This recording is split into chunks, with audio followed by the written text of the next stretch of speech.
Novel जाना तुझे जब जाना और इसकी राइटर है नीलम रासद। वो सर झुकाए तेजी से लिखने में मसरूफ थी जब दरवाजे पर दस्तक देते हुए बॉस ने सर अंदर किया। मुझे इस माह के पर्चे में नए एसपी का इंटरव्यू चाहिए। चूंकि तुम फारिग हो इसलिए फोटोग्राफर के साथ निकलने की करो। मुकर्रर करदा वक्त में से 1 घंटा बचा और तुम लोगों को पीसी में उससे मिलना है। उसने गुस्से से कलम मेज पर पटका। सर कोई हद होती है। मुझे आखिर समझा क्या हुआ है। मैं फैशन जर्नलिस्ट हूँ। ये एसएसपीज के इंटरव्यूज मेरे हिस्से का काम नहीं है और ना मैं करूँगी। मैं पहले ही अपना काम ख़त्म करने की कोशिश में हूँ। और वैसे भी एसपी में कौन से सुरखाब के पर लगे हैं जो उसका इंटरव्यू लिया जाए। क्या उससे रिश्वत लेने के गुर पूछने हैं। फोटोग्राफर बाहर हॉल में मौजूद है। तुम 2-3 मिनट तैयार होने के लिए ले सकती हो, इससे ज़्यादा नहीं, क्योंकि वो वक्त का बहुत पाबंद है। सर मैं आज ही यहाँ से नौकरी छोड़कर जा रही हूँ। आपका आधे से ज़्यादा पर्चा मैं संभालती हूँ और तनख्वाह सिसक सिसक कर मिलती है। मुफ्त में मुलाजमा मिली हुई है। बाकी के अमले को क्या खाना पूरी के लिए रखा हुआ है, या वो लोग यहाँ सिर्फ चाय पीने ही आते हैं। सर कब के जा चुके थे और वो ऊंचा ऊंचा बोलने के साथ साथ अपनी चीज़ें मेज़ की दराज में डालकर लॉक करने के बाद हैंड बैग में अपना फ़ोन रखकर बाहर निकल आए। माथे पर गहरी तेवड़ी थी। सफ़ेद चूड़ीदार पजामे पर नेवी ब्लू फुल बाजुओं का कुर्ता था जिस पर सफ़ेद छोटा छोटा प्रिंट और सुर्ख गला बना हुआ था। सुर्खी लंबा सा दुपट्टा बेफिक्री से कंधे पर झूल रहा था। पैरों में लेदर की खुली चप्पल थी। बालों का बॉब कट हर हर कदम के साथ थरकता था। आंखों में गहरा काजल और होंठों पर नेचुरल लिपस्टिक ये सारा सिंगार था। उसको आता देखकर ही 20 साल फोटोग्राफर हामिद के चेहरे पर मुस्कुराहट दौड़ गई, क्योंकि वो मुंह बसूरती हुई आ रही थी। तान मत निकालो, चलो दफा हो चले। वो दोनों बाहर को निकल आए। अपनी गाड़ी का दरवाज़ा खोलकर बैग पिछली सीट पर डालते हुए उसने बराबर की सीट पर बैठते हामिद को मुखातिब किया। ऐसी क्या खास बात है उस एसपी में जो उसका इंटरव्यू लेने का हुक्म मिला है। नया आया है, बड़ा असूल पसंद और सख्त मिजाज का है। आते ही स्ट्रीट क्राइम में 30% कमी कर दी है। निचले हमले की सख्ती आई हुई है। 2-3 सिपाही रिश्वत लेने के चक्कर में निकाल चुका है। वाह भाई, किस सियारे से आया है। यही पूछने तो जा रहे हैं। मोड़ काटते हुए उसने हामिद की बात पर सरस बात नहीं लाया। मैं तुम्हें बता रही हूँ, ये उसका एक अटेंशन सीक टाइप स्टंट है। सस्ती शोहरत। जैसे लोग आजकल सोशल मीडिया पर ऊट पटांग सी वीडियोस डालकर मशहूर होने के चक्करों में खज्जल हो रहे हैं। वरना अपनी पुलिस तो माशाल्लाह वर्ल्ड रिकॉर्ड होल्डर है। कोई बीबा बंदा भी चंद दिन ही बीबा रहेगा, जब तक कि वो किसी सियासी रहनुमा की मूछ का बाल ना बन जाए। उसके बाद क्या ड्यूटी और क्या ईमानदारी। लख दी लानत, हर चीज़ गई भाड़ में। उस सर का गुस्सा पुलिस पर निकाल रही थी। वैसे ये सर ने हातम ताई की कब्र पर लात क्यों मारी है। पीसी में इंटरव्यू। पीसी की पार्किंग में गाड़ी लगाते हुए उसने हामिद की राय मांगी। अरे कहाँ, सर जी इतने अच्छे नहीं हो सकते। ये तो एसपी ने खुद कहा। वो थाने की बजाय किसी और जगह पर मिलना पसंद करेगा। फिर इधर आने का भी उसी ने ही कहा है। वाह जी वाह, यानी हमारी पुलिस लेने की बजाय दे रही है। उसके साथ ही उसने बेहंगम कहका मारा। भाई निकलकर गाड़ी लॉक की। बेचारा इंटरव्यू छपवाने के चक्कर में लंच करवाएगा। वह कंधे पर डाल के रेस्टोरेंट की जानिब मार्च करने लगी। वो अपने फ़ोन में पूछने वाले सवाल तरतीब दे रही थी। इस किस्म की इमरजेंसी के लिए उसने अपना मेमो तैयार रखा हुआ था, जिसमें सवालों की एक लंबी फहरिस्त तहरीर थी। हर बात पूछ ली, सिर्फ एसपी का नाम पूछना भूल गई। मगर जो ही वेटर की रहनुमाई में वो बुक मेज तक पहुंचे, वहां पहले से मौजूद शख्स को देखकर उसके कदम जकड़े गए। अगर कोई दूसरा अपने तौर पर अंदाज़ा लगाता तो उस एसपी की पोस्ट पर उस शख्स का तस्वुर भी मुहाल था। दोनों की नज़रें मिली और बड़ी अच्छी तरह मिली। एसपी साहब ने उसको सरतापा अपनी मलकियत समझकर घूरा। इस दौरान हामिद सूरत हाल से बिल्कुल बेखबर आगे बढ़कर बड़ी गर्मजोशी से तारुफ करवा रहा था। अस्सलाम वालेकुम सर, मैं हामिद आज आपके का फोटोग्राफर और मेरे साथ ये मेरी कॉलीग है मिस जुगन। बेशिकन of white shalwar suit, brown जूते, टांग पे टांग रखे बड़े रिलैक्स अंदाज में बड़ा जमान था। हामिद का बढ़ा हुआ हाथ थामकर पूरे कद से अपनी जगह उठकर खड़ा हो गया। हामिद साहब, आपसे मिलकर खुशी हुई है और आप शायद अपनी कॉलीग के रिलेशनशिप स्टेटस से बेखबर हैं, क्योंकि जहाँ तक मेरी नाखुश मालूमात है इनको मिस से मिसेज हुए 4 माह बीत चुके हैं। साथ ही थोड़ा उसकी जानिब को झुककर वो बरह रास्त जुगन से मुखातिब हुआ। एम आई राइट मिसेस ताशफीन असरार? जुगन आंखें झपके बगैर उसकी नज़रों में देख रही थी, जो उसके इतना करीब खड़ा था कि वो उसके जिस्म से फूटने वाली खुशबू सूंघ सकती थी। देख उसकी तरफ रहा था, मगर जेब से वॉलेट निकाल कर कुछ करेंसी नोट बरामद करके मेज़ पर रखे और हामिद की जानिब मुड़ा। हामिद साहब, माजरत के साथ, पर आप लगारी साहब को मेरी तरफ से कह दीजिएगा, अगर वो इंटरव्यू लेना चाहते हैं तो अगली दफ़ा इंटरव्यू लेने मेरी बीवी की बजाय किसी और को भेजें। अल्लाह हाफिज़। अपनी बात पूरी करके मतवाज़न कदम उठाता हुआ वहाँ से निकल गया। वो वहाँ से हटा तो जुगन को एहसास हुआ वो तब से अपनी सांस रोके खड़ी थी। उस शख्स को वो पेंडू कहती थी, जो अभी कुछ पल पहले अपनी नज़रों से उसके छक्के छुड़ा रहा था। पिछले 4 माह से वो उस पर गुस्से से भरी हुई थी। आज बाय चांस ही आमना सामना हो जाने पर भी वो जुगन के सामने से जिंदा वापस चला गया था। हालांकि उसने खुद से 1000 दफ़ा अहद किया था कि अगली दफ़ा जब ये शख्स उसके सामने आया तो उसको जान से मार देगी, पर इस वक्त अपनी ही जान लबों पर आती महसूस हो रही थी। यारा डकले खूनी अखियां नू सानू तक तक मार मुकाया है। ये अभी एसपी ने आपको मिसेस ताशफीन इसरार क्यों कहा? ताशफीन इसरार तो उनका अपना नाम है। टफ्फर आदमी, वो एसपी मेरा शौहर है। हामिद का मुंह हैरत से खुले का खुला छोड़कर वो भी वापसी को मुड़ गई। दिल में सोच रही थी, ये तो अपने भाई की कंपनी संभालता था, सर्विस में कब से आया? वो इस शख्स के बारे में कुछ भी तो नहीं जानती थी। दिल में दर्द सा हुआ। दोनों के माबैन इतना अहम, इतना करीबी रिश्ता होने के बावजूद दोनों ही एक दूसरे के लिए अजनबी और अपनी अपनी दीवारों में कैद थे। न जाने ये फासले कभी कम होने थे या ताल्लुक की ये बेनाम डोरी टूट जानी थी। मुझे तो बिल्कुल भी ये समझ नहीं आ रहा, आखिर आप क्यों मेरी शादी अपने उस पेंडू से देवर के साथ करवाना चाहती हैं? उन लोगों के और मेरे तर्ज जिंदगी में ज़मीन आसमान का फ़र्क है, फिर भी आप बाजी दे के आपकी बात मानी जाए। वो उकताई हुई बैठी थी, आखिर बहन से बराह रास्त बात करने की ठानी। जुगन, तुम इन मामलात के बारे में कुछ नहीं जानती हो, लिहाजा खामोश रहो। अलमास की बात पर जुगन को शदीद तरीन हैरत हुई। उसी लिहाज से जवाब भी दिया। एक्सक्यूज़ मी मैडम, आप यहाँ पिज़्ज़ा या बर्गर की दुकान खोलने पर बहस नहीं कर रही हैं, जिसमें मेरा बोलना गैर ज़रूरी हो। मेरी शादी की बात हो रही है। आप खुद तो किसी दूसरे को पसंद क्या लिबास पहनना गवारा नहीं करती और आप चाहती मैं आपको अपनी शादी बारे फ्री हैंड दे दूँ। अच्छा, मुझे फ्री हैंड ना दो, पर डैडी पे तो तुम्हें यकीन है ना, ये उनका भी फैसला है। फॉर गॉड सेक, जिन लोगों के दरमियान आपने कभी 4 दिन नहीं गुजारे, जिनको आप ज़रा भी पसंद नहीं करती, उसी घर के फ़र्द को मेरे लिए चुन रही हैं। अलमास ने गहरी सांस खारिज करते हुए गोद में रखा, मैगजीन एक तरफ रखा और अपनी जगह से उठकर बहन के पास आकर बैठ गई। उसे लगा जुगन को इस रिश्ते की सारी खसूसियात खुलकर गनवा देनी चाहिए। मैं मानती हूँ ताशफीन थोड़ा नैरो माइंडेड इंसान है, बड़ा आम सा मर्द है, तुम्हारे म्यार पर पूरा नहीं उतरता, बल्कि तुम्हारे मुकाबले में तो वो कुछ भी नहीं है। पर मेरी जान, वो ज़हनी तौर पर बहुत शार्प इंसान है। स्कॉलरशिप पर एमएससी किया है, सीएसएस के इम्तिहान में पोजीशन होल्डर है। ज़रा सोचो डैडी को उसकी वजह से कितना फ़ायदा होगा। अब वो बूढ़े हो रहे हैं, ये जो इतना बड़ा बिजनेस है वो कौन संभालेगा? हारिस का अपना काम इतना फैल चुका है, वो अब डैड के बिजनेस को नहीं संभाल देख सकता। हारिस के बिजनेस को खड़ा करने में सारी मेहनत ताशफीन ने की थी। हारिस ने सिर्फ सरमाया लगाया है। सोचो वो डैड के बिजनेस को कितना आगे ले जाएगा। उसके तर्ज ज़िंदगी का क्या है? हारिस भी तो उसी का भाई है, उसी घर का फ़र्द है। मगर क्या हुआ, उससे शादी के बाद मैंने उसे अपने रंग में रंग लिया है। अब हारिस को देखकर कोई सोच भी नहीं सकता कि एक आम इलाके के छोटे से मकान से निकल कर आया। जब तुमसे शादी के बाद ताशफीन भी यहाँ आ जाएगा, तब तुम भी उसको अपने रंग में रंग लेना। डैडी इस फैसले से बहुत खुश हैं, वो ताशफीन को तुम्हारे लिए पसंद कर चुके हैं। इसलिए प्लीज़ उल्टी सीधी सोचे जहन से निकाल कर हाँ कर दो। तुम्हारी खुशी की गारंटी मैं देती हूँ, तुम बस मेरा यकीन करो। आप ही, मैं ज़ाती तौर पर उसको जानती तक नहीं हूँ, सिर्फ इतना पता है कि जब भी कभी उसको आपके घर पर देखा, एक ही ख्याल दिमाग में आया, जैसे वो शख्स खुद पसंदी की सबसे ऊंची चोटी पर बराजमान हो। मैंने आज तक उसको बराह रास्त मुखातिब तक नहीं किया और आप मेरी उससे शादी करवा रही हैं। ना मेरा ताल्लुक किसी बड़ी सख्त किस्म की फैमिली से है जहाँ वालिदैन अपने बच्चों की जायज़ ख्वाहिशात भी पूरी करने के मुतहम्मिल ना हो, ना ही मेरा ताल्लुक मिडिल क्लास से, जहाँ बाप ने जो कह दिया वो हरफ आखिर है। मैं आज तक अपना हर फैसला पूरी आज़ादी से अपनी मर्जी से करती आई हूँ।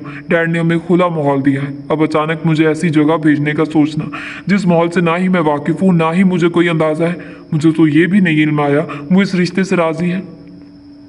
क्या वो इस रिश्ते से राज़ी है? वो क्यों राजी नहीं होगा? इतना अच्छा रिश्ता तो उसके ख्वाबों ख्याल में भी नहीं होगा। उसकी तो लॉटरी निकल आई है, इसलिए तो मैं कह रही हूँ तुम भी ज़्यादा ना सोचो, सब बहुत अच्छा होगा।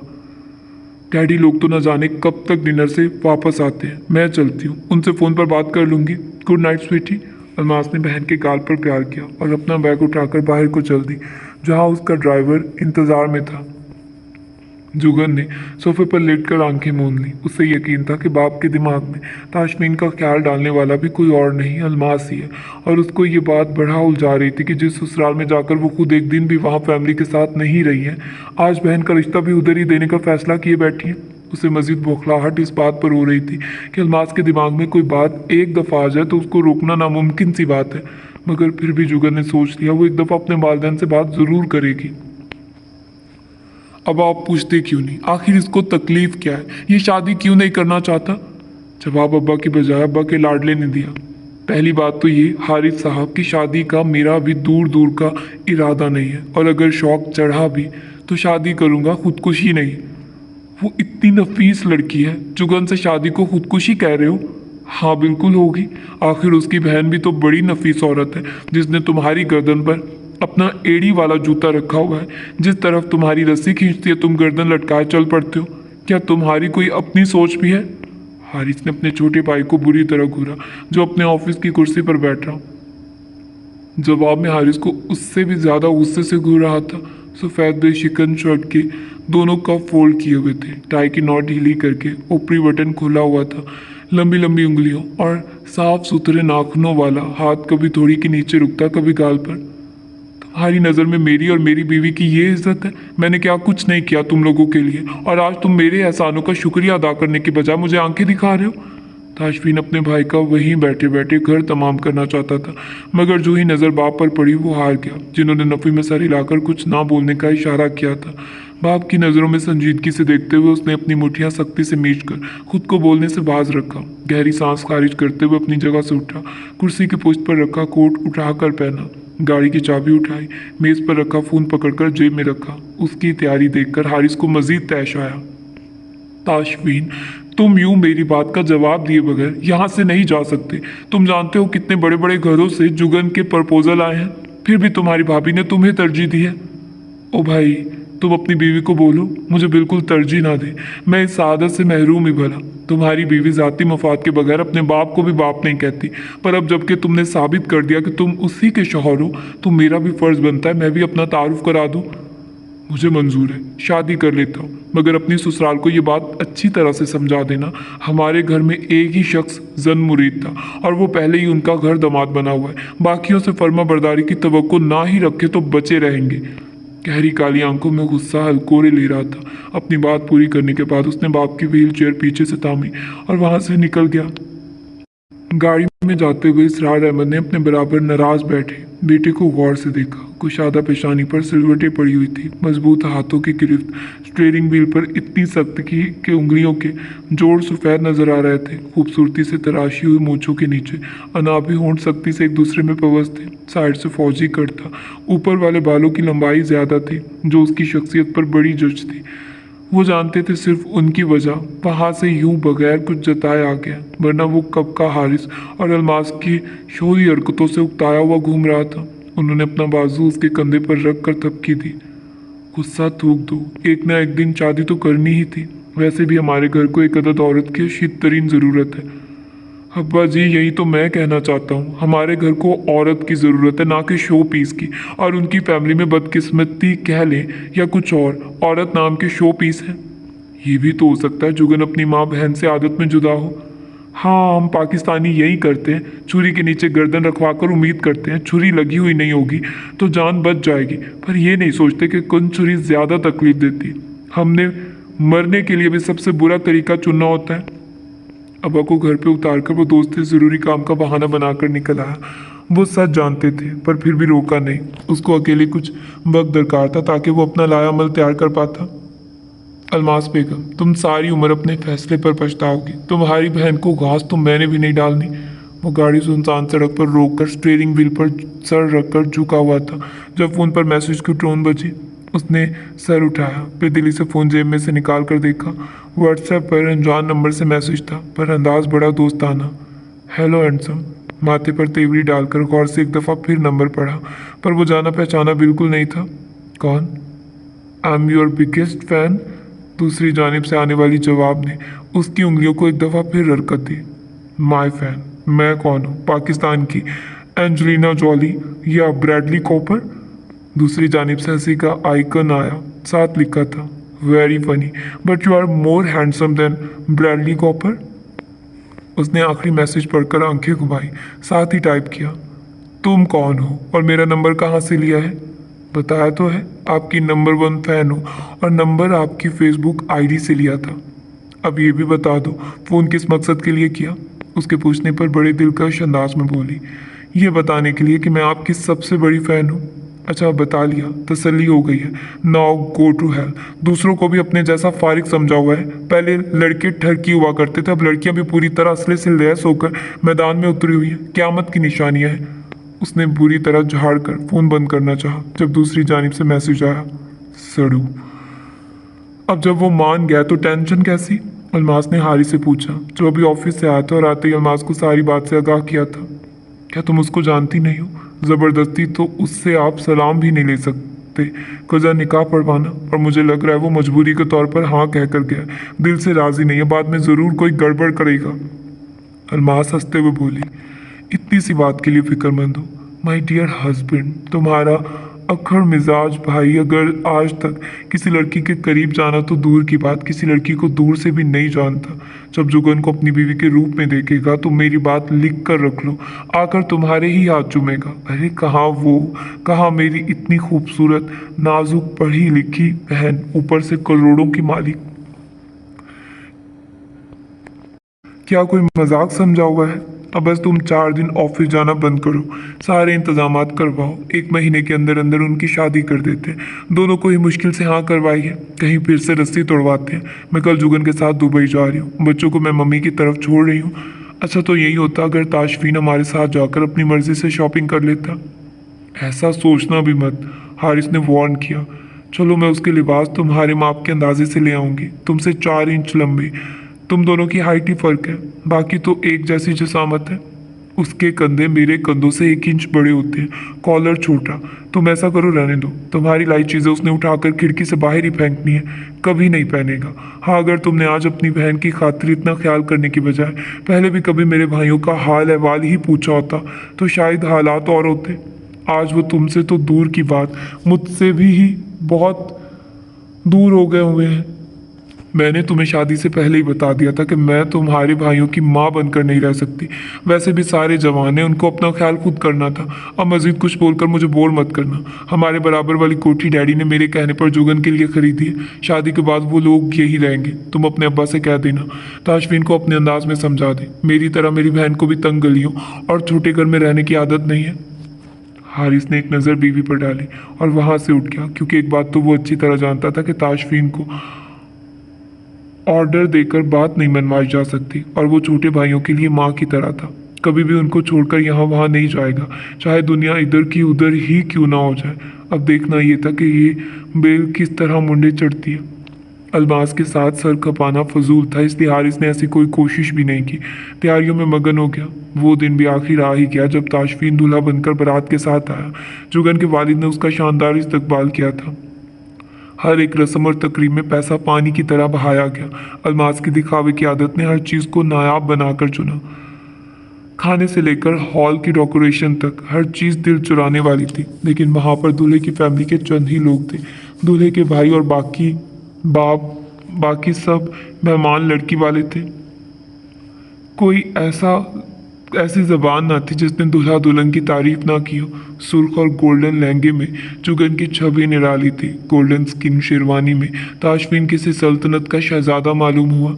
रुखसत होकर जुगन अपने बाप के दिए गए बंगले में आई। किसी को इल्म ना हुआ। ताशफीन के छोटे भाई और वालिद हॉल से सीधे अपने घर को रवाना हुए थे।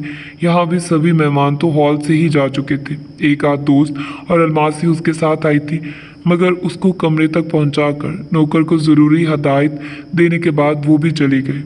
इस वक्त इतने बड़े घर में नौकरों के बाद सिर्फ दूल्हा दुल्हन ही मौजूद थे। जुगन रवायती दुल्हनों के अंदाज में घूंघट निकालकर उसके इंतजार में बैठी थी और साहिब बहादुर सिटिंग रूम के आरामदेह सोफे पर बड़े आराम ही से बैठकर अपने फ़ोन का जायजा ले रहे थे। फिर कोई नंबर मिलाकर फ़ोन कान से लगाया। तुम कहाँ हो? अच्छा चलो पहुँचो और बाहर ही रुक कर मेरा इंतज़ार करो। उसके बाद कॉल बंद करके अपनी जगह से उठा। ब्राउन कला वो पहले ही उतार कर वहीं सोफे पर डाल चुका था। ब्राउन रंग के ही लेदर के बंद सैंडल पहने और बगैर आवाज़ पैदा किए वो बताए बगैर कमरे तक आया। हल्के से दरवाजे पर दस्तक दी। दरवाज़ा खोलकर अंदर आया। गुलाब की खुशबू ने पुरतपाक इस्तकबाल किया था। बारियों निसार हो गई थी। जुगन को अपनी हथेलियों में पसीना आता महसूस हुआ जिनको उसने ज़ोर से बंद किया हुआ था। वो खुद अपनी दिली कैफियत पर हैरान हो रही थी। वो स्कूल से लेकर यूनी तक लड़कों के साथ पढ़ती आई थी। उसके बाद पिछले 2 साल से एक मैगजीन में नौकरी कर रही थी जहाँ गिनती की लड़कियाँ थीं, बाकी सब मर्द। उसका अपना फैमिली बैकग्राउंड ऐसा था जहाँ आए दिन मिक्स गैदरिंग में पार्टियाँ होती। कभी कहीं ऐसा मकाम ना आया था जहाँ वो किसी मर्द या लड़के की मौजूदगी में नर्वस हुई हो या किसी ऐसी वैसी सोच का दिलो दिमाग से गुजर हुआ हो या बगैर किसी जिस्मानी मुशक्क़त के सांस फूलती महसूस हुई हो। इस वक्त ब्राउन सैंडल्स में कैद सावले पैरों को देखकर ही उसका दिल पसलियाँ तोड़कर बाहर निकलने को ऊपर तोड़ रहा था। वो हौले हौले कांप रही थी। उसने आज अभी तक ताशफीन की झलक तक नहीं देखी थी, हालांकि वो स्टेज पर उसके पहलू में बैठा था। मेहंदी वाले दिन उसने बड़ी बेवकूफ़ी से ताशफीन को देखना चाहा था, मगर जवाब में अपने दिल की हालत देखकर वो हैरान रह गई। ये तो नहीं था कि वो दुनिया का खूबसूरत तरीन मर्द था, मगर कल और आज मुसलसल इस पॉइंट पर सोच कर वो इस नतीजे पर पहुंची थी कि एक दफ़ा जो उसने कहीं पढ़ा था कि औरत हर मर्द से नहीं शर्माती, हर मर्द को देखकर धड़कन बेहंगम नहीं होती, ज़बान नहीं खुश्क होती, दिल नहीं डूबता। औरत ऐसी कैफियत का शिकार सिर्फ अपने मर्द के सामने होती है, उसी के सामने शर्माती है। जुगन के लिए ये फिक्रा उस पर इस वक्त बीतती हकीकत साबित हुआ था। वो अपने कोलीग्स के साथ घंटों काम करती, दोस्तों के साथ बैठकर मूवीज़ देखते हुए। अगर रोमांटिक सीन भी आ जाता कभी कान पर जूं तक ना रेंगी। और इस वक्त ये आलम था कि ना भी उसको बराह रास्त मुखातिब किया, ना बराह रास्त नज़रों में देखा, फिर भी दिल का रायता बनकर हर सिमत में जा गिरा था। बेड से थोड़ा हटकर पड़ी कुर्सी को बेड की पायंती की जानिब रखकर उस पर बैठ गया। अस्सलाम वालेकुम जुगन साहिबा। जुगन सिर्फ सर हिला पाई, गला खुश्क हो गया। मैंने चंद इंतहाई अहम बातें करनी है, मुझे आसानी रहेगी अगर तुम चेहरे पर पड़ा तंबू हटा दो। जुगन को बड़ी हैरत हुई, भला वो खुद क्यों घूंघट उठाए, पर फिर भी उसने अपना पल्लू ओढ़ दिया। वो जो उसकी जानिब भी देख रहा था, चंद लम्हों तक उसकी बोलती बंद हो गई। हैरान नज़रों से देखता चला गया, फिर सर झुकाकर धीरे से मुस्कुराते हुए बोला, ये भी अच्छा अंदाज है, बीवी को इतना बना सजाकर आदमी के सामने लाया जाए कि बेचारा पहले ही वार में बाखुशी ज़िबा हो जाए। इस वक्त मेरा तुमसे एक सवाल है, जो जन्नत की हूरें हैं, क्या वो इतनी खूबसूरत होंगी जितनी खूबसूरत तुम इस वक्त लग रही हो? अगर जवाब हाँ में है तो फिर मैं कहने पर मजबूर हूँ कि जो लोग हूरों की चाहत में अपने जिस्म पर बम बांधकर अपने परखशे उड़ाते हैं वो गलत नहीं है। ऐसे हुस्न के लिए मरने का हक तो बनता है, मगर अफसोस के साथ कहना पड़ रहा है कि मैं उन लोगों में से नहीं हूँ जो हूर के लिए मौत को गले लगा लें। मुझे बगैर हूर वाली जन्नत ही मंजूर है। इसलिए अगर इस वक्त तुम मेरी बीवी होती पर अलमास की बहन ना होती तो शायद मैं इन लम्हात में खुशी होता, पर अब नहीं हूँ। ये पिछले 2-4 दिनों से जो ड्रामा हुआ, मैं किसी में दिली तौर पर शरीक नहीं था। तुम्हारी बहन की चाहत थी कि तुम्हारी मेरे साथ शादी हो, और मेरा भाई अपनी बीवी का बहुत ज़्यादा फर्मा बरदार है। शायद उसकी जन्नत बीवी के कदमों तले है, क्योंकि वो उसका हर जायज़ व नाजायज़ हुक्म बजा लाता है। तुम्हारी बहन ने मेरे भाई से शादी नहीं की, बल्कि उसको गोद लिया हुआ है। वो बोल रहा था और जुगन ताज्जुब से उसको सुन रही थी, जिसे भाम कर वो मज़ीद बोला, ओह प्लीज़, अगर तुम्हें मेरा अपनी बहन की शान की गुस्ताखी करना बुरा भी लग रहा है तो भी मुझे परवाह नहीं है। वैसे भी मैंने अपनी बर्दाश्त बड़ी आजमा ली, मज़ीद की तो गुंजाइश ही नहीं बची। ये घर, गाड़ी, जेवर, बैंक बैलेंस जो तुम्हारे वालिद ने दिया, मुझे भीख लेने की ना तो आदत है ना मुझ पर खैरात लगती है। हट्टा कट्टा हूँ, हक हलाल की खाने का आदी हूँ। प्लीज़ मुझे मेरे भाई की कॉपी मत समझना। अगर ऐसा कोई ख्वाब देखकर यहाँ मौजूद हो तो तुम्हारे ऐसे ख्वाब अपनी मौत आप मरने वाले हैं, क्योंकि तुम्हारा वास्ता मर्द की शक्ल में बसी औरत से नहीं बल्कि असल मर्द से पड़ा है। ये सब तुम्हारे वालिद ने तुम्हें दिया है, रखो छोड़ो जो मर्जी करो, मगर मेरी बीवी अगर बनना है तो ये सब कुछ यहाँ इसी तरह, इसी हाल में, इसी वक्त छोड़कर मेरे साथ चलना होगा। मेरी दुनिया में, मेरे घर में मुझे मेरे असल रंग में कबूल करना पड़ेगा। दोनों एक दूसरे की आंखों में देख रहे थे। ताशफीन की नज़रों में संजीदगी और चैलेंज था, उसके बरक्स जुगन की नज़रों में सवाल और नासमझी के तासुरात थे। मगर मैं तो पहले ही आपकी बीवी बन चुकी हूँ, न जाने कैसे उसकी ज़बान से निकल गया। वो तो ये बात सिर्फ दिल में ही सोच रही थी। वो मुस्कुराया। जुगन के दिल की धड़कन जैसे थम गई। ताशफीन के गाल पर डिंपल पड़े थे। क्या किसी की मुस्कुराहट ऐसी जानदार भी हो सकती है? वो सोच रही थी और पलके झपकाए बगैर उसके चमकते दांत देख रही थी, जो मोतियों की तरह मालूम हुए। एक झलक दिखाकर छुप गए। जुगन के दिल में गहरी ख्वाहिश जागी, काश ये दोबारा मुस्कुराए। एक बात का एतराफ़ मैं अपने रब को हाजिर व नाजिर जान कर पूरी ईमानदारी से करना चाहता हूँ। तुम हद से ज़्यादा खूबसूरत हो, या शायद मुझे ही लग रही हो। अगर सिर्फ मुझे ही खूबसूरत लग रही हो तो मेरे लिए ये लम्हा फ़िक्रिया है, क्योंकि मेरी 29 साल ज़िंदगी में किसी औरत ने मुझे इस तरह से अपनी जानिब मुतवज्जो नहीं किया जैसे तुम्हारी जानिब उठने वाली पहली नज़र ने मुझे मुतासिर किया। काश तुम अलमास की बहन ना होती। मैं तुमसे अपनी पहली मुलाकात में ये बोर किस्म की बकवास ना कर रहा होता, तुम्हारी तारीफ में लंबी लंबी छोड़ रहा होता, तुमसे इतने फासले पर बैठने की बजाय तुम्हारे पहलू में बैठता। अब तुम्हारे और मेरे ताल्लुक़ को कायम करने की एक ही राह है, मेरे साथ चलो। मैं अपने घर वापस जा रहा हूँ, मैं चाहता हूँ तुम मेरे साथ चलो।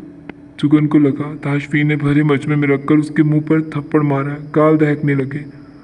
आप ये सब मुझसे अब कह रहे हैं तो और कब कहता, कम अज़ कम निकाह के बाद नहीं। डुबडुबाई आंखों से उसकी जानिब शिकवे से देख रही थी। मैं पसंद ही नहीं थी तो ये ड्रामा क्यों किया? तुम मेरे साथ जाना नहीं चाहती हो? मुझे कहीं नहीं जाना, खासकर आपके साथ तो कहीं भी नहीं। वो जानती ही नहीं थी कि वो कहाँ से बोल रहा है, ज़हनी तौर पर किस सतह पर खड़ा है। वो तो बस ये सोचकर रो रही थी कि शादी हो गई और वो अब मुझे बता रहा है मैं पसंद ही नहीं हूँ। ताशफीन के चेहरे पर एक साया सा गुजरा। वो अपनी जगह से उठा, जेब में से 2 लिफाफे निकाले। एक लिफाफे में उन गिफ्ट्स की कीमत है जो तुम लोगों ने मेरे भाइयों और वालिद साहब को दिए, दूसरे में तुम्हारा हक महर है। मैं ये शादी करना ही नहीं चाहता था। जाहिर है जैसी तुम्हारी बहन है तुम्हारी भी वैसी सोच ही होनी है, मतलब प्रस्त दौलत की पुजारी। मगर तुम्हारी बहनोई की ज़बान दराजी का जवाब देने के लिए खामोश रहा। तुम मेरी अभी पाबंद ही नहीं हुई तो आज़ाद करने का सवाल ही नहीं बनता। हाँ, अगर तलाक चाहिए हो तो मेरे वकील से रब्ता कर लेना, अपनी बहन और वालिद को मेरा पैगाम दे देना। हर इंसान मार्केट में बिकने में वाला खिलौना नहीं कि खरीदो और फिर अपनी मर्जी से खेलो। मैं ताशफीन इसरार हूँ, हारिस इसरार नहीं हूँ। अल्लाह हाफिज़। कमरे से निकलकर बाहर की जानिब जाते हुए ताशफीन के चेहरे पर गहरी संजीदगी थी और नज़रों में पीछे छोड़कर पीठ का सामने करने वाली उजला अरूसी में बैठी अड़ियल बीवी की गहरी छवि। चौकीदार ने गेट खोला। बाहर फारिस गाड़ी में मुंतजिर था। ताशफीन को देखकर उसने नज़र उसके अक़ब में डाली। वो गाड़ी का दरवाज़ा खोलकर फारिस के बराबर बैठ गया। चलो भाभी, भूल जाओ कोई है भी। फारिस ने दुख से बंद गेट को खुद देखा, फिर ताशफीन के संजीदा चेहरे को, और गाड़ी आगे बढ़ा दी। वो तो चला गया, मगर जुगन सारी रात उस जगह से हिल तक न सकी।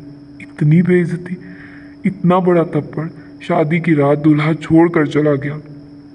सदमे और बेयकीनी ने असाब शल कर दिए। सारी रात बैठकर रोती रही।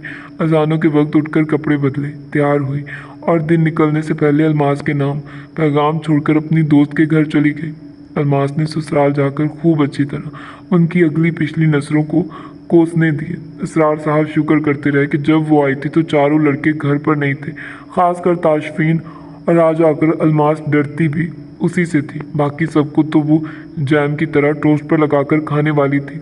अब जो होना था वो हो चुका था। जुगन एक हफ्ता अपनी दोस्त के घर छुपे रहने के बाद वापस बाप के घर आ गई। नए घर को ताला लगा दिया गया। जुगन ने इस मौजू पर बात करने से ही इनकार कर दिया था, बल्कि सीधी सीधी धमकी दी हुई थी, अगर किसी ने मेरे सामने ताशफीन इसरार का जिक्र भी किया तो सारी उम्र अपनी शक्ल तक नहीं दिखाऊंगी। दूसरे हफ्ते से ही वापस अपनी जॉब पर जा रही थी, मगर उसका मतलब ये नहीं था कि उसको अंदर ही अंदर ये दुख खा नहीं रहा था। 4 माह बाद आज उसको अचानक सामने देखकर सारी बेइज्जती याद आ गई थी। इस वक्त वो अपने डेस्क पर बैठकर कैंडी क्रश खेल रही थी। जो बॉस साहब नाजिल हुए, पहले उसको देखते रहे कि अपने फ़ोन से नज़र उठाकर उनको देखती है, पर जब 3 मिनट गुजर गए मगर ना उसने नज़र उठाई ना उनकी जानिब मुतवज्जो हुई, तो वो बेदिली से कुर्सी खींचकर बैठ गए, जिस पर कुर्सी ने चीखें मारते हुए पूरा एहतजाज किया था। अपने शौहर को देखकर आए हुए 2 घंटे गुजर गए। आखिर वापस नॉर्मल हालत में आने को तुम्हें और कितना वक्त दरकार है?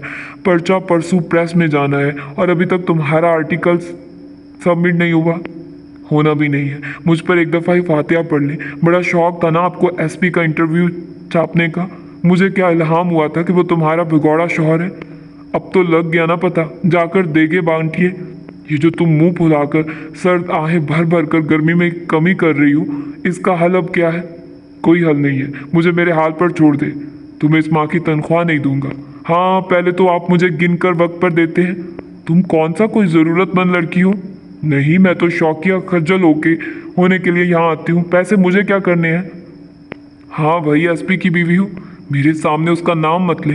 ऐसे तुम बताना पसंद करोगी कि तुम दोनों के दरमियान नाराज़गी किस बात की है? कोई नाराज़गी नहीं है।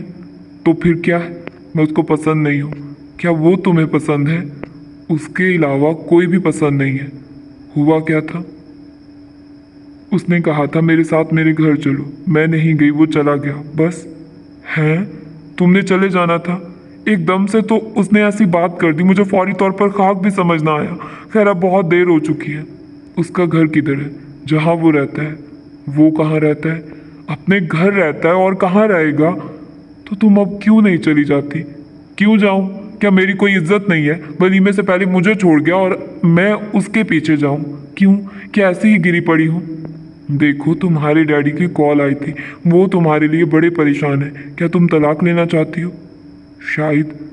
मैं तो जिस जुगन को जानता हूँ वो हार मानने वाली नहीं है, और नहीं तो कम अज़ कम उसके घर 4 दिन रहकर अपने केस की तफ्तीश ही कर रहा हूँ। वो अगर इस तरह से गया तो गया क्यों? मुझे कुछ भी जानने का कोई तजस्सुस नहीं है।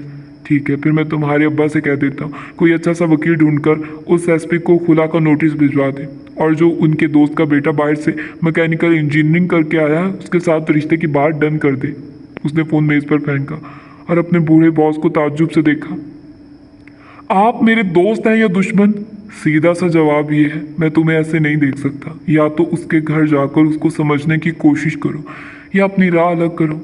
अगर उसने मुझे अपने घर घुसने ही ना दिया, फिर ऐसे बेहिस बदतमीज इंसान के साथ ताल्लुक़ रखना बेवकूफ़ी ही होगी। क्या ये आपका मुखलिसाना मशवरा है? 100%। चलिए, मेरी 1 हफ्ते की छुट्टी कबूल करें। किस्मत आजमा लेने में क्या हर्ज है? या तो वो हमेशा के लिए दिल का मकीन बनेगा, या फिर माजी का हिस्सा। Wish me good luck, best of luck.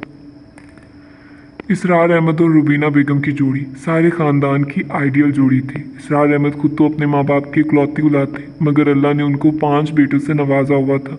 दूसरी तरफ रुबीना 2 बहनें ही थी। दूसरी बहन, जो कि उम्र में उनसे छोटी थी, वो अपने शौहर और बच्चों के साथ अमेरिका में मुकीम थी। इसरार अहमद का रियल स्टेट का कारोबार था, जिससे अच्छी खासी आमदनी थी। साथ ही उन्होंने भले वक्तों में मार्केट के अंदर 5 दुकानें ले रखी थी, जिनका किराया तब बड़ा मददगार साबित हुआ जब एक दिन बारिश और आंधी की वजह से खंबे की तारें गिरे होने पर सारा रास्ता शॉर्ट था। किस्मत की बात, इसरार अहमद का गुजर वहाँ से हो गया। इस कदर शदीद बिजली के झटके लगे कि 3 माह अस्पताल में गुजारने के बाद जान तो बच गई, मगर दोनों टांगे और एक बाजू काटना पड़ा। वो बच्चों और बीवी के लिए बड़ा सदमा था, मगर फातिमा की जवान मर्दी ने घर को बिखरने नहीं दिया। हारिस को सेठ असफर के दफ्तर में नौकरी तो मिली, पर साथ ही अल्मास ने हारिस के हवासों पर हमला किया और वो चारों शाने चत हो गया। माँ बाप ने शादी कर दी। अल्मास ने आबादी में घुसे उस 2 अहाते के मकान में रहने से साफ इनकार कर दिया। उसको नया मकान लेकर देने और कारोबार करने के चक्कर में हारिस ने दुकानें 3 करोड़ में बेचकर 2 हिस्से सरमाया कारोबार में लगाया। एक हिस्से से बीवी की मर्जी की कोठी ली। माँ बाप को साथ ले जाना चाहा तो उन्होंने बहू की शक्ल के जाविये देखते हुए साथ जाने से साफ इनकार कर दिया। पहले पहल हारिस घर पर खर्चा देता रहा, क्योंकि उसने वादा किया था बिजनेस में सारे भाइयों के नाम के शेयर रखेगा। मगर जब फातिमा को एकदम कैंसर ने आ लिया, और उन लोगों को इल्म भी तब हुआ जब मर्ज आखिरी स्टेज पर पहुंच चुका था। ताशफीन ने एक मुश्त 25 लाख की रकम हारिस से लेकर माँ के इलाज पर लगा दी, मगर उसकी लाख कोशिश और जतन के बावजूद माँ की जान न बची। हारिस की शादी को सिर्फ 1 साल हुआ था जब फातिमा अपने असल देश सुधार गई। ये चोट ऐसी थी जिसने लड़कों की और इसरार की कमर तोड़ दी। सबसे छोटा अब्बास सिर्फ 6 साल का था। उस कड़े वक्त में ताशफीन ने आगे बढ़कर अपने छोटे भाइयों को समेट लिया। क्योंकि माँ की बीमारी के दौरान वो ही उन्हें लेकर डॉक्टरों के चक्कर लगाता रहा था। माँ के सबसे ज़्यादा करीब ही वही था। इसके बाद हारिस ने जो रंग दिखाया उसने सबको उससे और उसकी बीवी से मुतंफिर कर दिया था। उसने बाप के सरमाए को वापस करते हुए 100 बार जताया कैसे वो मेहनत करके उन लोगों की कॉलेज जो यूनी की फीसें भर रहा है, कैसे उनको पाल रहा है। अपनी बीवी एक माह में कितने जोड़े बनाती उसका हिसाब करना हराम था, मगर बाप और भाइयों को महीने के चंद हजार देते हुए भी दोनों मियाँ बीवी 10 दफ़ा एहसान जताते, जिस पर एक दिन ताशफीन ने भाई के सामने ही अलमास की अच्छी खासी बेइज्जती कर दी और मजीद उन लोगों की मदद लेने से इनकार कर दिया। मगर हारिस आकर बाप को महीने के महीने 20-30 हज़ार दे जाता, जिससे घर का खाना पीना चलता। ताशफीन तलीम के साथ साथ पार्ट टाइम नौकरी करता रहा, क्योंकि चारों भाई पढ़ रहे थे और खर्चा अच्छा खासा था। 30 जोड़ 50 हज़ार से भी काम चलना मुमकिन नहीं था। फीसों के लिए घर को गिरवी रखकर खतीर रकम बैंक से उधार लेकर काम चलाया गया, बाकी की रकम बैंक में जमा कर दी। वो खुद तो स्कॉलरशिप पर MBA कर गया, मगर उससे छोटे फारिस और शुएब अभी ज़ेरी तालीम थे। फारिस एरोनॉटिकल इंजीनियर बन रहा था, हसीब BA कर रहा था, जबकि अब्बास अभी छठी जमात का तालिब इल्म था। 4 साल से वो लोग माँ के वजूद से महरूम थे। घर में सिर्फ मर्द ही मर्द थे, औरत नाम को भी ना थी। नौकर रखने की अपनी हैसियत ना थी। सारे काम चारों भाई खुद ही आपस में बांट कर लेते। एक सिर्फ कपड़े धोने का मसला ऐसा था जिसे धोबी ही हल करता। 2 साल पहले हारिस ने बिजनेस को मजीद बढ़ाया और ताशफीन की मदद मांगी। उसने तगड़ी सी तनख्वाह का मुतालबा रखकर मदद देने की हामी भरी थी, मगर शादी के बाद वो वहाँ से नौकरी छोड़कर सर्विस ज्वाइन कर चुका था। अपनी अब तक की हुई सेविंग्स वो शादी वाले दिन हक महर और दूसरे खर्चे के तौर पर जुगन को दे आया था, जिसके नतीजे में गाड़ी एक दफ़ा फिर ज़ीरो से स्टार्ट हुई थी। मगर उसको गम रुपए पैसे का नहीं था, क्योंकि पैसा आनी जानी चीज़ है, कमाया जा सकता है, इंसान नहीं मिलते। जो चोट भाई ने दी थी उसकी तकलीफ नहीं जाती थी। तुम इतने बड़े बड़े बैग लेकर आखिर जा कहाँ रही हो? मम्मी बताया तो है अपनी दोस्त की शादी में शिरकत के लिए इस्लामाबाद जा रही हो। बार बार तो ना पूछिए। मगर हनी बेटा इस तरह अचानक? मम्मी रात उसने मुझे कॉल करके बताया। अब आप मुझे जाने दें, बाहर टैक्सी आ गई है, मेरी फ़्लाइट मिस हो जाएगी। और हाँ, मैं कोई महीना रहे बगैर वापस नहीं आऊँगी, डैडी को बता दीजिएगा। फौरी तौर पर बाहर निकल आई, जहाँ टैक्सी की बजाय हारिस गाड़ी में इंतज़ार कर रहा था। निकलने में इतनी देर लगाती हो? अपनी सास को जाकर शुक्रिया बोले, उन्हीं के सवाल ख़त्म नहीं हो रहे थे। और ये इतना सारा सामान लेकर क्या सफारी पार्क की सैर को जा रही हो? आप सफारी की बात कर रहे हैं? मुझे यूँ लगता है जैसे दूसरी दुनिया में जा रही हूँ। मुझे जो जो बातें आपकी बेगम ने आपकी फैमिली के बारे में बताई हैं, उन्हें सुनकर तो मेरा तो सोच सोच कर दिल डूब रहा है। वहाँ कैसे रहूँगी? जब भी आपको फ़ोन करूँ फ़ौरन मुझे लेने आ जाइएगा। मुझे तुम्हारे फैसले से इंतहाई खुशी हुई है। मुझसे बहुत सी ज़्यादतियाँ हुई हैं, मगर तुम्हारे और ताशफीन के रिश्ते में मेरी दिली ईमानदारी शामिल थी। मैं इस हवाले से अपने भाई को कोई दुख देना नहीं चाहता था, मगर जो अल्लाह को मंजूर। मेरी दुआएं तुम्हारे साथ हैं। 45 मिनट की मुसाफत के बाद हारिस ने एक बड़े से बाजार में गाड़ी रोककर सामने मौजूद करियाने की दुकान पर खड़े 13-13 साल के लड़कों को इशारे से अपनी तरफ बुलाया। खुद भी गाड़ी से बाहर निकल आया। बूट खोलकर लड़कों को बैग अपने घर तक ले जाने का हुक्म दिया। सारा मोहल्ला हारिस इसरार से बड़ा मरूब था। लड़कों ने फटाफट इतने बड़े बड़े 3 बैग अपने कंधों पर लादे और एक तंग गली में घुस गए। हारिस ने उसकी जानिब का दरवाज़ा खोला। शाम के 4 बजे का वक्त था, लाइट गई हुई थी। सारी फिजा में हब्स और गर्मी अरूज पर थी। कुछ इर्द गिर्द आते जाते लोगों की पोस्टमार्टम करती निगाहें। जुगन गाड़ी से निकली और तेज तेज कदम उठाकर जाते हारिस के पीछे चल दी। उसने ऊंची एड़ी वाला जूता पहना हुआ था। ऊंची नीची गली में 2 दफ़ा उसका पाँव मुड़ते मुड़ते बचा। 2 पट के ब्राउन लोहे के दरवाजे के सामने हारिस के कदम रुके। लो भाई, तुम्हारी मंजिल आ गई है, तुम अंदर जाओ और मैं वापस चलता हूँ। अलमास की दोस्त के बेटे की सालगिरह है, लेट हो गया तो शामत आ जानी है। तुम बिला झिझक अंदर जाओ। फी अमान अल्लाह। उसके सर पर हल्का सा हाथ का दबाव डालकर उनके कदम वापसी को मुड़ गए। बैग लेकर जाने वाले लड़के दौड़ते हुए घर से निकले। उसी तरह भागते गली से भी निकल गए। वो वहीं खड़ी थी। न अंदर से कोई इस्तकबाल को बरामद हुआ, न गली में कोई जीरू आसपास बचा। वो अल्लाह का नाम लेकर खुले हुए दरवाजे से अंदर दाखिल हो गई। अंदर से आवाज़ें आ रही थी। शेबी, मुझे ये एडिडास का बूट ड्राइंग की कॉपी में बना दो प्लीज़, वरना कल मेरी टीचर मेरे नंबर काट लेगी। ओ यार, जब कह चुका हूँ कि बना दूंगा तो बना कर ही सोऊंगा। अगर मुझे कॉपी वापस अपने बैग में रखनी है, पिछली दफ़ा भी तुमने रात को बनाने का कहकर कॉपी अपने कमरे में अपनी चीज़ों में गुम कर दी थी। बस जो बात मुंह से निकल जाए ना, उस पर उसी वक्त महल बनाकर दम लिया करो। इस वक्त अंधेरे में तुम्हारा सर स्केच करूं? क्या मुझे बिल्ली समझा हुआ है? अब की तीसरी आवाज़ आई। बिल्ली नहीं, बिल्ला, वो भी शाह काला, वही जो रास्ता काटता है। और तुम खुद क्या हो वो भी बता दो। मैं शहजादा गुलफाम हूँ। बड़ी ठंड कलेजे में। अभी भाई आ जाए लग पता जाएगा। टीवी को गेंद मारकर स्क्रीन का क्या असर किया है? जब जूते पड़ रहे होंगे ना, तब बताना कहाँ के शहजादे हो। इस मसले का मेरे पास एक हल है। मैं हॉल का बल्ब फ्यूज कर देता हूँ, न बत्ती जलेगी न भाई स्क्रीन देखेगा। वो पंजों पर वजन डालकर धीरे धीरे चलती राहदारी से निकलकर अंदर आई थी। गैस का लैंप जल रहा था और ये आवाज़ें छत के लैंटर में लगी ग्रिल से आ रही थी। बोलने वाले भी ऊपर ही मौजूद थे। कौन? अपने पीछे आवाज़ सुनकर उसकी चीख जब निकली, बिजली भी उसी वक्त आ गई। आसमानी चीख ने ऊपर मौजूद आवाम को भी मतवज्जे कर दिया था। मगर बत्तियां जलते ही वहां नजर आने वाली हिरनी को देखकर तीनों भाई आगे पीछे सीढ़ियों की जानिब आए। इसरार अहमद अंदर कमरे में मगरिब की नमाज पढ़कर निकले थे। अपनी छोटी बहू को इस तरह अपने सामने देखकर खुशगवार हैरत का शिकार हुए। चुगन बेटी, तुम यहाँ अकेली आई हो? जी, वो हारिस भाई के साथ आई हूँ। इसरार ने नज़र मोड़कर बैरूनी दरवाजे की जानिब देखा। उनके अमल को देखकर उसने वजाहत की। वो मुझे छोड़कर वापस चले गए हैं। उन्हें कहीं जाना था। हाँ, उसे हमेशा ही कहीं जाने की जल्दी होती है। खैर, तुम खड़ी क्यों हो? बैठो। शिबी, फारिस, नीचे आओ, देखो कौन आया है। अब्बास, भाभी आई है। उन्होंने क्लियर और ऊंची आवाज़ में पुकारा था। जुगन को यकीन था कि सीढ़ियों के ऊपर वो खड़े थे, मगर सामने ना आए। उसको शदीद किस्म की खजालत का एहसास हुआ। उसके गाल शर्मिंदगी से सुर्ख होते देखकर अब के इसरार अहमद बोले तो आवाज़ में हुक्म था। घर पे मेहमान आए तो खुशी से इस्तकबाल किया जाता, ना कि चुप कर खड़ा हुआ जाए।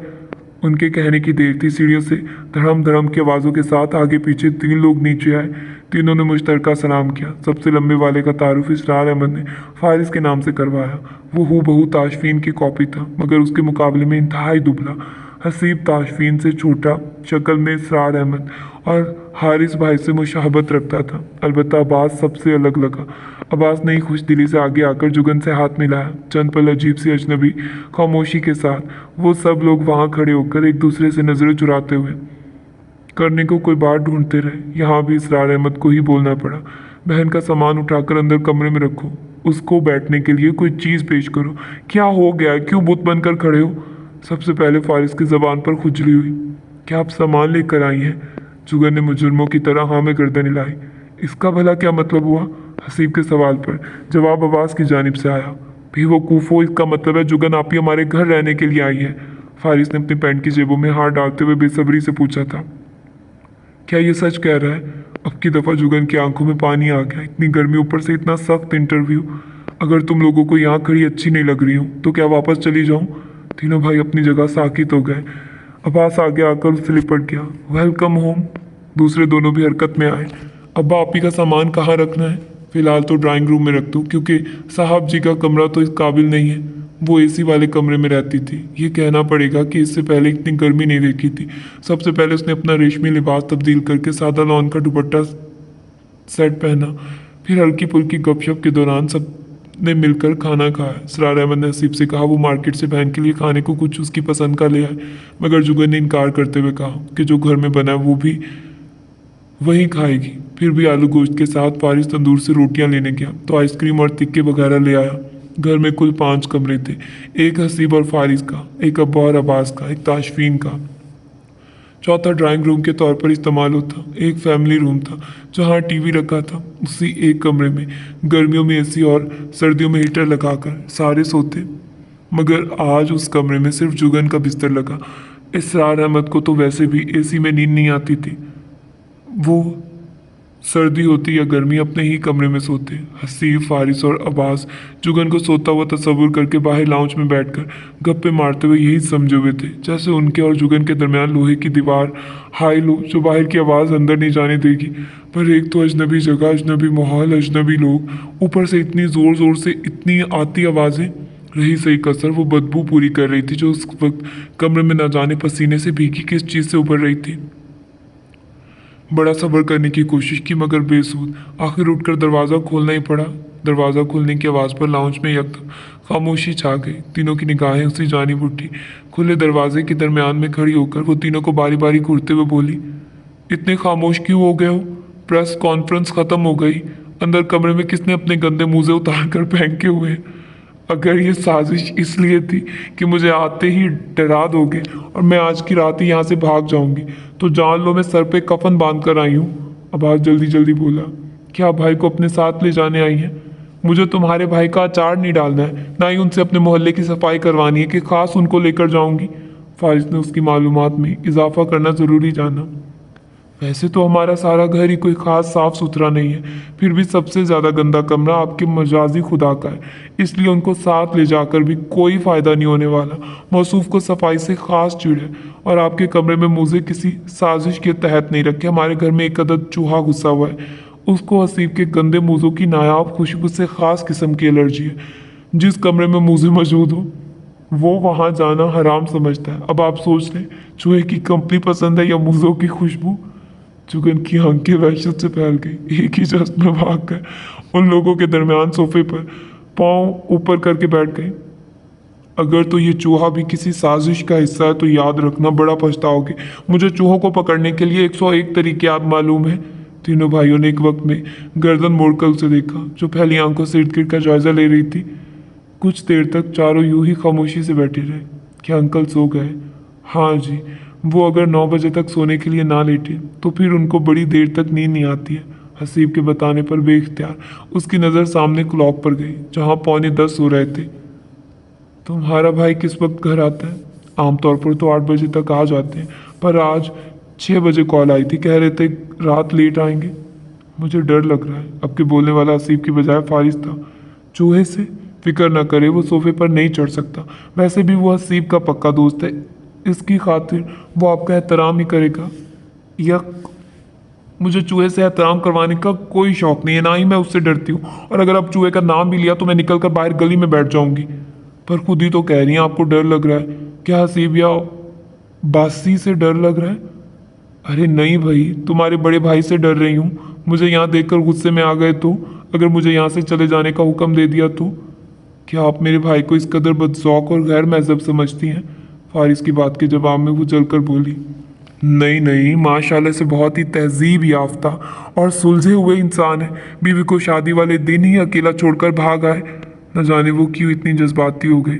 उसके आंसू देखकर वो तीनों भाई टूटे हुए स्प्रिंग की तरह अपनी जगह से उछले। अरे आप तो रोने ही लग गई हैं, माफ़ कर दे। मेरा मकसद आपकी दिल आज़ारी करने का हरगिज़ नहीं था। उसने आंसू के दरमियान ही फारिस को घूरा। तुम क्यों माफ़ी मांग रहे हो? मेरा दिल तो तुम्हारे भाई ने दुखाया है। लाड साहब ने निकाह के बाद से पहली बात ही ये की कि निकाह मेरी मर्जी से नहीं हुआ, ना मैं तुम्हें पसंद करता हूँ। भला कोई ऐसा भी करता है? अलमास से इश्यूज थे, मुझे तो दरमियान में ना घसीटते, ना मुझे खुद को समझने का मौका दिया, ना मेरे दिल की सुनी। बस खुद ही मुझे कटहरे में खड़ा करके खुद ही वकील बन गए और फिर खुद ही जज बनकर फैसला भी सुना दिया। कहने लगे कि तलाक लेनी हुई तो मेरे वकील से राब्ता कर लेना। कोई पूछे, उस वक्त तो तुमसे शादी किए अभी 24 घंटे भी नहीं हुए थे, मैं तलाक लेने का क्यों सोचती? और अगर मुझे तलाक ही लेनी थी तो इससे शादी ही क्यों करती? सारे खानदानों दोस्तों के सामने तमाशा बना दिया, और तो और उनकी भाभी साहिबा ने भी मुझे ही इल्ज़ाम दिया। हाय जुगन, तुमसे अपना शौहर तक ना काबू हुआ, जैसे जुगन ने तो शौहर को काबू करने के लिए कोर्स कर रखा था।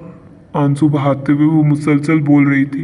एक भाई भागकर टिश्यू ले आया, दूसरे ने पानी का गिलास उसके हाथों में थमाया, तीसरा उसको टेडी बियर की तरह साथ चिमटकर ढार्स बंधा रहा था, जिस पर फारिस ने उसको पीछे धकेले हुए चिढ़का, ओए गंदे, पीछे होकर बैठ, अब क्या उनको जुएं डालनी है? जुगन के टिश्यू से नाक पूछते हाथ वहीं साकित हो गए। बोली तो आवाज़ में बेयकीनी थी, किसको जुएं पड़ी हैं? ये मोटे गंदे को जो साल में सिर्फ एक मरतबा नहाता है। हसीब के कहने पर उसने शर्मिंदा से नजर आते अब्बास को देखा, जिसने जुगन को सफाई पेश करना जरूरी जाना। आप ये झूठ बोल रहे हैं, मैं हर जुमे को नहाता हूँ, पर वो मेरे साथ क्लास में एक लड़की बैठती, उसकी जुएं मेरे पीछे पड़ी हुई हैं। मैंने टीचर से कहा था मेरी चेयर बदल दे, पर वो कहती अगले माह बदलूंगी। मासूम सी शक्ल के साथ आंखें मटका मटका कर बोल रहा था। जुगन को याद आया कुछ लम्हे पहले वो कैसे उसके साथ लगकर बैठा था। अभी फारिस ने उसे खींचकर सोफे के दूसरे कोने पर डाल दिया था। उसके दिल को कुछ हुआ। हाथ बढ़ाकर अब्बास को अपनी जानिब बुलाया। वो भी जैसे बस इशारे का मुंतजिर था, फट से अपनी पहली पोजीशन में आ गया। पहले गंदी जुराबें, फिर चूहा और अब जुएं। और भी कुछ खतरनाक खबर रह गई हो तो अभी बता दो, शायद दिन चढ़ने के बाद तुम लोगों को याद न रहे। वो नज़र लगाकर अब्बास के बालों को हाथ से दाएं बाएं करते हुए लाशौरी तौर पर जुएं ढूंढने लगे, जबकि फारिस ने हसीब को कुछ बोलने का इशारा दिया, जिस पर हसीब के लब हिले। आप ही? भाई से डरने की ज़रूरत नहीं है, हम आपके साथ हैं। उसकी बात फारिस ने बेचैनी से दरमियान में ही अचक ली। आपने बस उनको इग्नोर करना है, यह एहसास बिल्कुल नहीं देना कि आप उनकी खातिर यहाँ आई हैं। बस आप अपने भाइयों की फरमाइश पर रहने को आई है, यही उनको बताना। फिर देखिएगा साहब बहादुर के दिल पर क्या क्या बीतेगी। शादी के बाद कई दफ़ा दुखी गाने सुनते हुए पाए गए। पहले दिन के 24 घंटे अलर्ट रहते थे, अब कई मौके पर डे ड्रीमिंग करते हुए रंगे हाथों पकड़े जा चुके हैं। पूछने पर गहरी सांस भरकर मौजू बदल जाते हैं। पर अपने भाई के होते आपको टेंशन लेने की ज़रूरत ही नहीं है। अगर मुझे हकीकत का इल्म होता तो मैं कब का खुद जाकर आपको घर ले आया होता। अब आप सो जाइए, मैंने भी कल यूं नहीं जाना है। हाँ हाँ, तुम लोग सो जाओ जाकर। मैं ज़रा बास के सर का जायज़ा लेना चाह रही हूँ, किस कदर बेदर्दी से तुम लोगों ने इसको गंदा बोला है। और थैंक यू आप दोनों का। सॉरी, मैं थोड़ी जज्बाती हो गई थी। दोनों मज़ीद बहुत कुछ कहने की ख्वाहिश दिल में लिए अपने कमरे की जानिब बढ़ गए। वो वहीं बैठी अब्बास की जुएं निकालती रही। न जाने कितना वक्त गुजर गया। वो चौंकी जब अब्बास के खराटे गूंजने लगे। वो अपना आधा वजन उसकी गोद में डालकर सोया हुआ था। टांगे सोफे के दूसरे एंड को मिल रही थी। जुगन ने अपने हाथ टिश्यू से साफ किए, एक नज़र क्लॉक पर डाली। रात का 1:30 बज रहा था और वो अभी तक घर नहीं आया था। इस घर और इसके मकीनों के बारे में सोचते हुए न जाने कब उसकी आंख लग गई। मासूम चेहरा, नीची निगाहें, भोली सी लड़की, भोली अदाएं। ना अप्सरा है ना वो परी है, लेकिन ये उसकी जादूगरी है। दीवाना कर दे वो, एक रंग भर दे वो। शर्मा के देखे जिधर। गाड़ी जो ही उसके बाजार में दाखिल हुई, स्पीड कम हो गई। अलबत्ता उदित नारायण अब भी कह रहा था, करता हूँ उसके घर के मैं फेरे, हंसने लगे हैं अब दोस्त मेरे। सच कह रहा हूँ उसकी कसम है, मैं फिर भी खुश हूँ। बस एक गम है, जिसे प्यार करता हूँ मैं, जिस पे मरता हूँ उसको नहीं है खबर। घर से निकलते ही कुछ दूर चलते ही रास्ते में है उसका घर। गाड़ी की स्पीड अब ना होने के बराबर थी। स्ट्रीट जैम्स पर आकर मजीद कम हो जाती। लड़की है जैसे कोई पहेली, कल जो मिली मुझको उसकी सहेली। मैंने कहा उसको जाके ये कहना, अच्छा नहीं है यूँ दूर रहना। कल शाम निकली वो घर से टहलने को, मिलना जो चाहे अगर।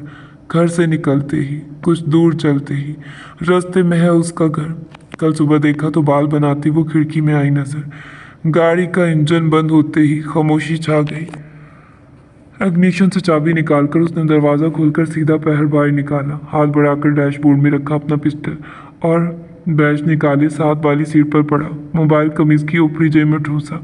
गाड़ी से निकलकर खड़ा हुआ, एक नज़र दोनों तरफ सुनसान पड़ी गली पर डाली। ना कोई बंदा नजर आया, न बंदे की जात। अपनी जमाई रोकते हुए उसने गाड़ी लॉक की और कदम आगे बढ़ा दिए। जहन में आज के वाक़ये की हाईलाइट्स चल रही थी।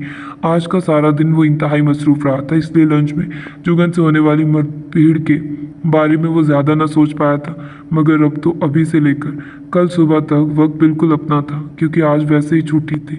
जैसे ही वो पुप्पी सूगरा के दरवाजे के करीब आया, फट उनकी खिड़की का पट खुला था। वो मुस्कुरा दिया। अस्सलाम वालेकुम। आपको क्या खुशबू आ जाती है? ज़रूरी तो नहीं कि हर दफ़ा मैं ही हूँ। वालेकुम अस्सलाम। आज तो बड़ी देर से आए हो। तुम्हारे पैरों की आवाज़ से पता चल जाता है। जिस वक्त गली में पैर रखते हो उसकी वक्त में जान जाती हूँ मेरा बच्चा आ गया। आपका प्यार है पुप्पी, और सब खैरियत है? बस पुत्र, ज़िंदगी के दिन पूरे कर रही हूँ। आज हारिस आया था, पप्पू ने बताया भाई आया है। मैं बाहर निकली हूँ, इतनी देर में वो चला भी गया था। पता नहीं लेने क्या आया था। अल्लाह जाने बाप को भी मिलकर गया है या नहीं। जल्दी में होगा पुप्पी, वैसे भी वो बड़ा आदमी। आप आराम करें, मैं घर चलता हूँ, सुबह मुलाकात होती है।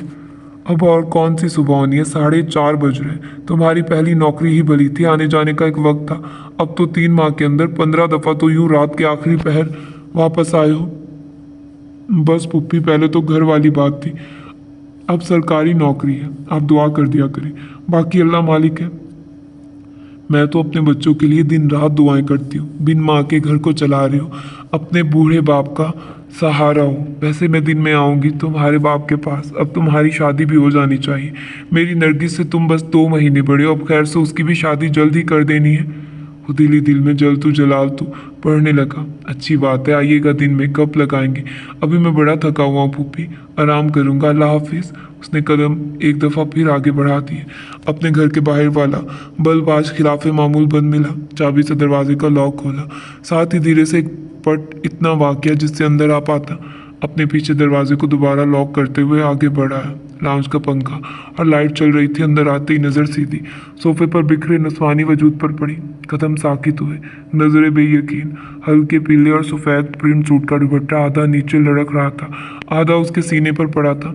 चेहरा बालों की ओट में छुपा था और वो खुद इस हालत में पड़ी थी कि एक टांग सोफे से नीचे लटक रही थी, दूसरी दोहरी हुई सोफे पर धरी थी जिस पर अब्बास का सर रखा था। खुद उसका सर सोफे की टो मतलब बैग पर रखा था। ताशफीन के लिए ये मंजर अजीबो गरीब था। सामने पड़ी लड़की को देखकर अगर वो ये सोचता कि शायद किसी गलत घर में आ गया हो, तो उसी वक्त अब्बास की वहाँ मौजूदगी पे गलत फहमी दूर कर देती थी। यकीनी था कि वो अपने ही घर में है, मगर सवाल ये उठता है कि ये कौन है।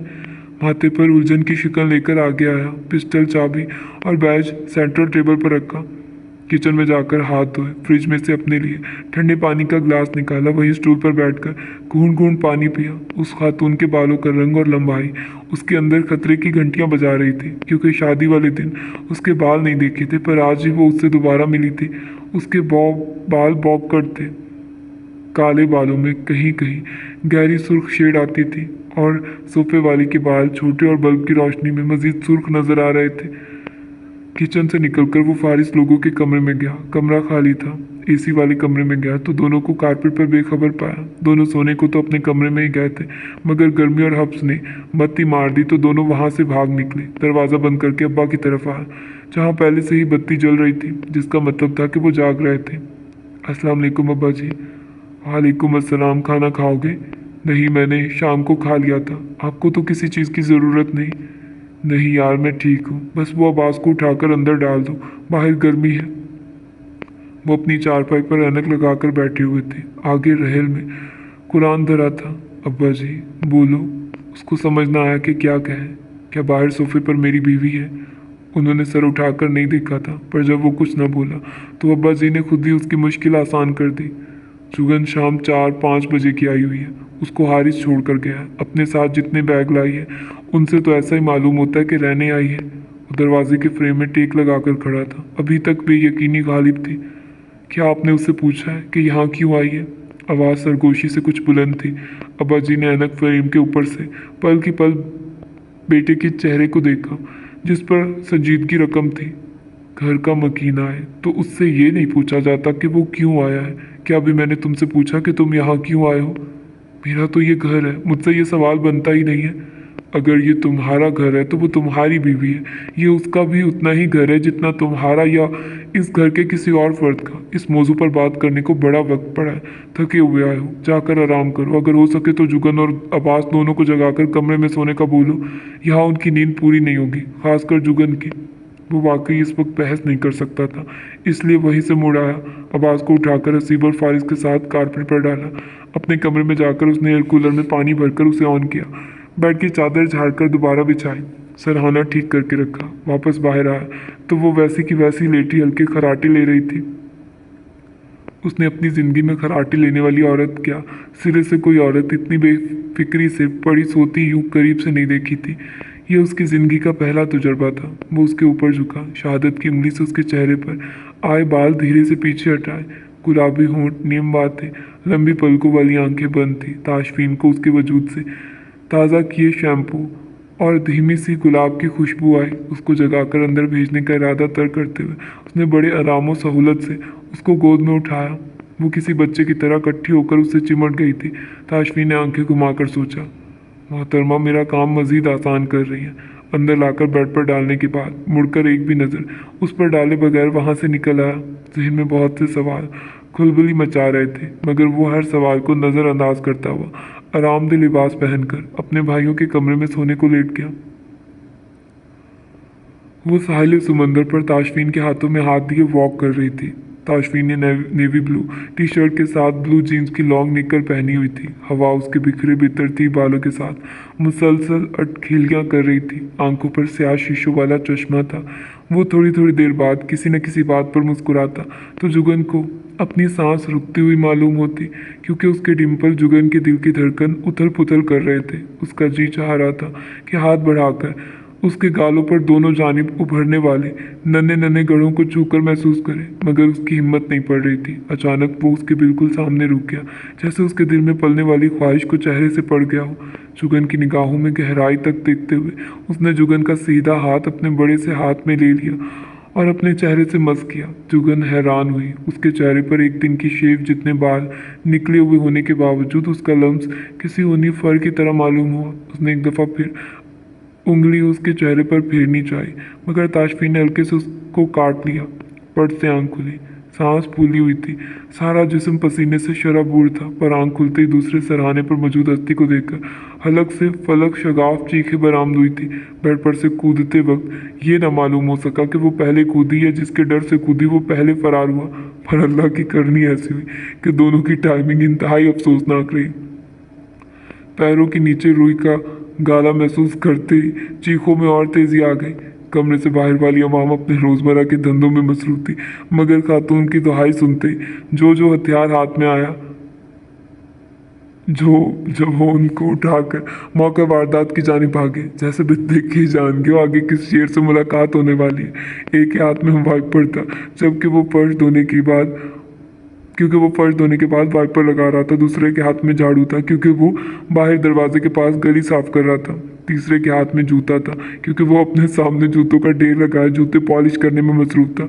जूता सिर्फ तजस्सुस के मारे वहाँ आया था, हाथ में भरा लस्सी का। चौथा सिर्फ तजस्सुस के मारे वहाँ आया था, हाथ में भरा लस्सी का गिलास था। जैसे ही वो अंधाधुंध भागती कमरे से निकली, सीधी लस्सी वाली से टकराई। जुगन को यूं मालूम हुआ सर किसी दीवार में दे मारा है, जबकि सामने वाले ने अपने सीने पर हल्का सा हाथ मारकर सुलाया था। खौफ इतना ज़्यादा था कि वो टक्कर भूलकर दौड़ती हुई सोफे पर चढ़ी। मैं यहाँ एक पल नहीं रहूँगी, सारों कतार रोते हुए एक ही लाइन बोली। सबसे पहले हसीम ने अंदर नजर डाली, फैली हुई आंखों समेत बेयकीनी के साथ नफी में सर हिलाता बाहर आया। उसके बाद वाइपर को बंदूक जैसा तान कर आगे बढ़ने वाला सिपाही फारस था। एक पल को जायजा लेने के बाद कानों को हाथ लगाता वापस आया। आवाज़ की आगे जाने की हिम्मत न हुई। वो वही जुगन के पास सोफे पर चढ़ाया। ताशफीन ने दोनों भाइयों को डपटा। अपने ड्रामे बंद करके कुछ फूट भी चुको, कौन सी बला देख कर आए हो? कुछ ना पूछो, अंदर एक शहादत वाक़ई हो गई है जिस डॉन को सारी दुनिया की पुलिस ना पकड़ सकी, उसने तुम्हारी बीवी के चरणों में जान दे दी है ओह माय गॉड। फारिस सीधे अल्फाज में बको मरो। ताशफीन की बात पर फारिस ने हसीब को बोलने का इशारा किया। हसीब ने ना नजर आने वाले आंसू साफ किए। अपना जिगरी यार मर गया।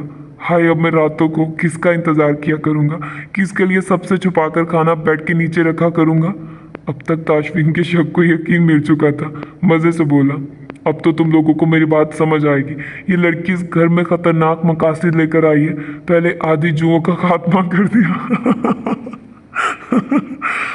अब दिन चढ़ते ही हमारा शेर जवान मार दिया, उसकी लाश को ठिकाने लगाओ इसके बाद इस लड़की को यहाँ से चलता करो, सामान बाहर गली में रखो, एक अदद रिक्शा बुलवाओ और टाटा बाय कर दो। जुगन जो के सोफे पर खड़ी आवाज को मजबूती से थामे कांप रही थी, गुस्से में सब भूलकर नीचे उतरी और ऐन ताशफीन के सामने आई, जिसने एक गिलास पकड़ा हुआ था तो दूसरा ट्रैक सूट ट्राउजर की जेब में दिया हुआ था, जिसके पौंचे फोल्ड किए हुए थे। पैरों में काले रंग की सादा सी चप्पल थी, सफ़ेद टी शर्ट, माथे पर गिरे बेतरतीब बाल, काली से आंखें, ऊपर को मुड़ी लंबी लंबी पलकें। वो पूरी संजीदगी से उसकी तरफ मतवज्जे था। उसके इतने करीब आकर खड़े होने से ही जुगन को अपना दिल काबू से बाहर होता महसूस हुआ, मगर वो ताशफीन पर अपनी कमज़ोरी जाहिर करना नहीं चाहती थी, इसलिए खुद को बड़ा पुरएतमाद दिखाते हुए मजबूत आवाज़ में बोली, अस्सलामुअलैकुम एसपी ताशफीन इसरार साहब, मुझे कहना पड़ रहा है, आपको देखकर मुझे कोई खुशी नहीं हुई है। और आप कौन होते हैं मेरे ही भाइयों को मेरे ही घर में मेरा ही सामान निकाल कर बाहर रखने को कहने वाले?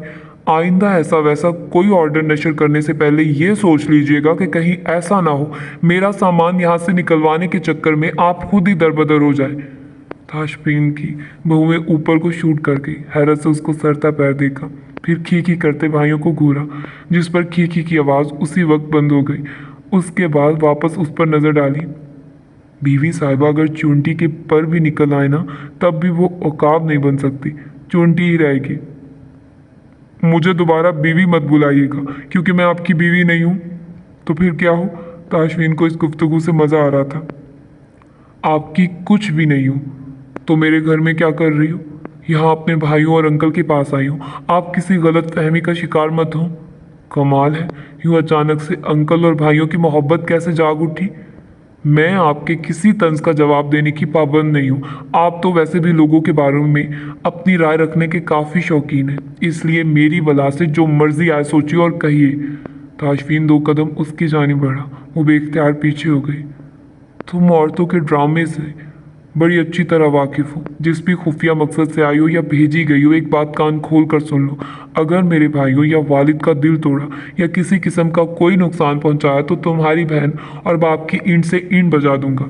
आंखों में चैलेंज से घूरते हुए नया बयान देकर अपने हाथ में पकड़ा ठंडा ठार लस्सी का ग्लास जुगन के हाथों में देते वहां से हट गया। जुगन ने उसकी पुश्त को घूरते हुए गहरी सांस खारिज की। आंखों में नमी सी आ गई। इतना बदगुमान और नाराज मेरा शौहर है, ये तो सारी उम्र मुझसे राजी होने वाला नहीं लगता। आखिर मैंने कितने बंदे मारे हैं, कितनों का खून पिया जो ये इम्तिहान मिला है। कहा तो था हम आपके साथ हैं। ये ऊंट एक दिन पहाड़ के नीचे आए ही आए। पहले ज़रा हम अपने साथी का जनाजा निकाल आए। हसीब की झाड़ू पर मुर्दा चूहे को देखकर वो एक दफ़ा फिर चीख मारकर सोफे पर चढ़ गई।